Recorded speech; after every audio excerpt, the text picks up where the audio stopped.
Everyone happy at the moment? You all with me? Haven't lost you? Pretty simple, isn't it? Okay.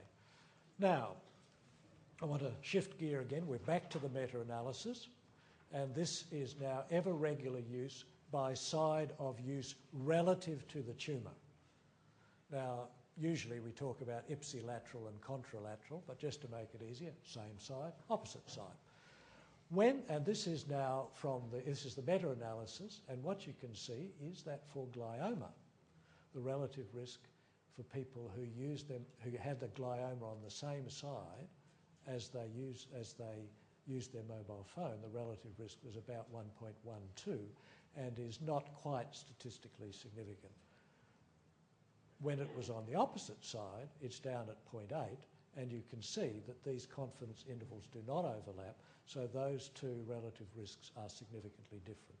So a higher relative risk in people who used it on the same side, had the tumour on the same side as they used their mobile phone, than those who had a tumour on the opposite side to the one they used their mobile phone. That's not true of meningioma, and in fact, although it's obviously nowhere near statistically significant, the acoustic neuromas go a bit the other way. Now, I know you're going to immediately say, aha, I know why this is happening. People are remembering the side influenced by where their tumour was. And that's a reasonable speculation, right? And we'll come back to that point in just a moment. And here you can see the forest plots here. I don't really need to show them, but there you can see the ipsilaterals there. Most of this coming from the pooled analysis of the Scandinavian and southern British data, and there's the contralateral. Note that the contralateral is probably just biased to the extent that the general bias is there. It's not further down than that, so that's just consistent with the contralaterals not having their risk affected at all by where they're using the mobile phone. Okay, now to just elucidate this a little further, I want to take you to another interphone study, which is this case control study of parotid gland tumours in Israel. Quite interesting. Nationwide study, 460 cases diagnosed 2000 to 2004, 1266 controls, and this is what we see.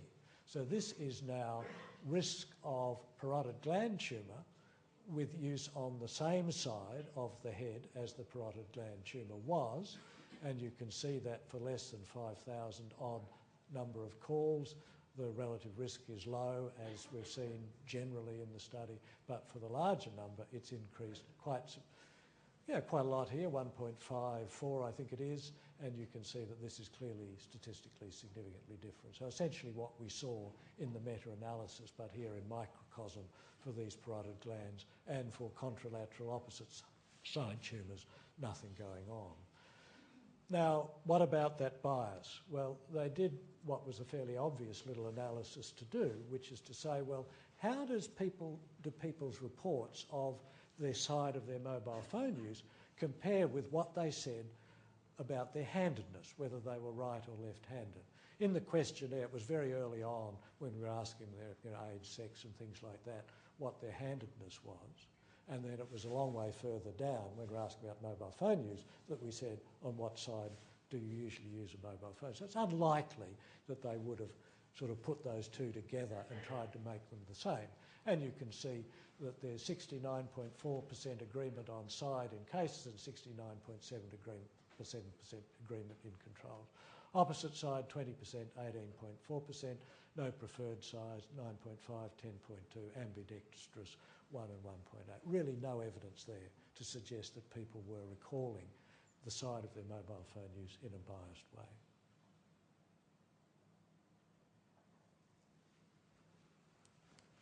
So, conclusions 3. Relative risk of glioma and possibly parotid gland tumours appears to be increased on the side of the brain nearest to the ear at which a mobile phone is usually used. It does not appear that this increase can be explained by differential bias in recall of site of use. Now I think we should have an interesting discussion about other possible explanations in the panel. Now, I want to move to where in the brain the tumour is, other than simply the sign. And for those of you who are not familiar with the brain, this is a very gross picture, and it's got a number of lobes. Frontal, you all know about the frontal lobe. Temporal lobe here, which is in fact the one nearest the ear. Occipital lobe at the back, and parietal lobe up here. And then, of course, there's the cerebellum and brainstem. Now, with that little introduction, here's what we see in the meta-analysis with respect to the relationship between, simply and crudely, ever regular use by location of the tumour in the brain. And you can see that we have our expected substantial depression in relative risk here for parietal lobe. It's down a little bit in frontal lobe, and temporal lobe goes the other way. Now, none of those differences is statistically significant, so there's not a lot to hang your hat on there. But if it were the case that the temporal lobe is the lobe most exposed, then that would be consistent. That pattern would be consistent with that fact. Not very strong support, but consistent. And I won't bore you with the forest plots. We did a very comprehensive assessment of absorption of mobile phone frequency energy from mobile phones by position within the brain using phantoms. Now, you all know much more about phantoms and assessment of SARS and things like that than I do, so I might be very naive in my description, but that's how it was done. So 10,051 spatial distributions of SARS in the brain estimated for 129 phones. These were done by France Telecom and the corresponding agency in Japan in their research laboratories, and the French mobile phones were from that period and the Japanese from that period, phantom head. And there are a range of holding positions, so close to the cheek, at an angle, and antenna extracted and not extracted when there were still antennas in mobile phones, to see whether that made any difference. In a nutshell, this is what was found. Now, what these are sagittal slices through the brain. What's a sagittal slice? Imagine I'm standing here and there's one of those circular saws coming down on my head and it's facing that way. It's going to cut a sagittal slice through my brain, somewhere around about the middle. What's been done here is to take slices right from the edge through to the middle. And this one, S0R, only includes a bit of the temporal lobe, because the temporal lobe is the most lateral bit of the brain. And what you can see is that the average relative SAR for this bit of the temporal lobe is 51%. That is to say, the SAR, the specific absorption rate within that bit of the brain was 51% of the highest level recorded anywhere in the brain. And you can see there's none for the frontal lobe, parietal lobe, occipital lobe or cerebellum there, because they're not even in that slice. And then you can see that in the next slice there's still more in the temporal lobe than in the frontal, parietal or occipital lobes. And in the next slice there's still more in the temporal lobe than the frontal, parietal or occipital lobes, and the same for slice 3. Starting to get a little bit closer as you get further out, but pretty consistently throughout. In each of those slices, there's more being absorbed in the temporal lobe than there is anywhere else in the brain, with the frontal lobe second, the parietal lobe third, and the occipital lobe last, and the cerebellum, interestingly, quite high when you get to it, and that's because of its relatively low position in the brain. So those observations are consistent with the absorption of energy from using a mobile phone in the brain.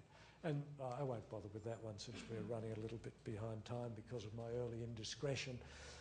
So we'll just go on to our fourth conclusion. There is some suggestion, maybe even more than just some suggestion, that relative risk with mobile phone use is greater for gliomas.